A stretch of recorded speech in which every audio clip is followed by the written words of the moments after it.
Case നടത്തി സ്വത്ത് കിട്ടുമ്പോഴേക്കും ബാക്കിയുള്ളവരുടെ മൂക്കിൽ പല്ലു മുളയ്ക്കും. അതുകൊണ്ട് രഘുവേട്ടന്റെ കാര്യത്തില് അച്ഛൻ വേറെ എന്തെങ്കിലും ഒരു പരിഹാരം ഉണ്ടാക്കി തന്നേ പറ്റൂ. വേറെന്ത് പരിഹാരോ ചേച്ചി? തറവാടിന്ന് കിട്ടിയ 1 കോടി രൂപ പല വഴിക്ക് തീർന്നില്ലേ? ഇനി അച്ഛൻ എന്ത് ചെയ്യാൻ പറ്റും? അമ്പിളി ചേച്ചിയുടെ കണ്ണ് തറവാട്ടിന്ന് കിട്ടിയ സ്വർണത്തിലായിരിക്കും അല്ലേ?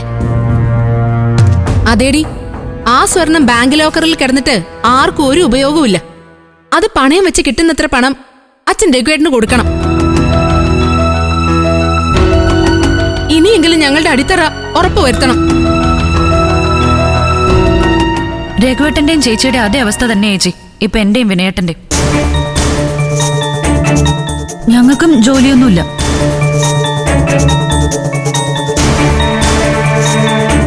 ആ, ഉണ്ടായിരുന്ന ജോലി കളഞ്ഞു വിളിച്ചതല്ലേ?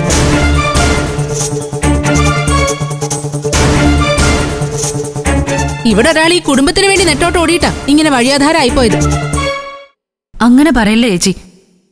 രഘുവേട്ടന് ബാധ്യത എല്ലാം കൂടി വന്നപ്പോ അത് തീർക്കാനായിട്ട് അച്ഛൻ 25 ലക്ഷം രൂപ തന്നില്ലേ?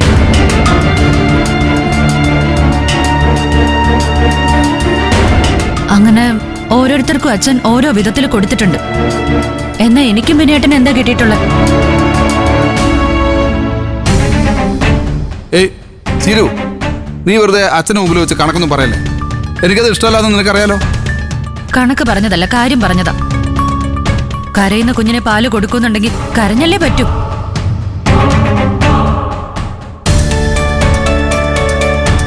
അച്ഛൻ തന്ന പണത്തിന്റെ കണക്ക് തറവാട്ടിന്ന് ഷെയർ കിട്ടുമ്പോ പറയും.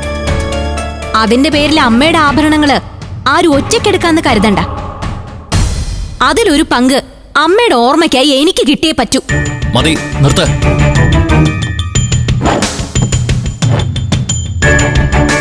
അമ്മയെ ഓർക്കാൻ അമ്മയുടെ ആഭരണങ്ങൾ കൂടെ തീരുന്നുള്ളവര് അമ്മയെ ഓർക്കണമെന്നില്ല. നിങ്ങളുടെ മുത്തശ്ശി ആ സ്വർണം എന്നെ ഏൽപ്പിക്കുമ്പോ പറഞ്ഞത് ലക്ഷ്മിയുടെ കല്യാണത്തിന് വേണ്ടി അന്ന് കരുതി വെച്ചിരുന്ന ആഭരണങ്ങളായിരുന്നു അതൊക്കെയെന്നാ. അതിനർത്ഥം അത് ലക്ഷ്മിയെ കല്യാണം കഴിച്ച ഭർത്താവിനുള്ളതാണെന്നാ.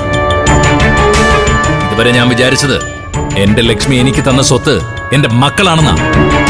പക്ഷെ ഇപ്പൊ എനിക്ക് മനസ്സിലായി, ഒരച്ഛനും തന്റെ പെൺമക്കളെ സ്വന്തം സ്വത്തായി കാണാൻ അവകാശമില്ലെന്ന്. ഉള്ള സമ്പാദ്യം മുഴുവൻ എടുത്ത് മകളെ ഒരുത്തന്റെ കയ്യിൽ ഏൽപ്പിച്ച അതോടെ അച്ഛനും മകളിലുള്ള അവകാശം തീർന്നു.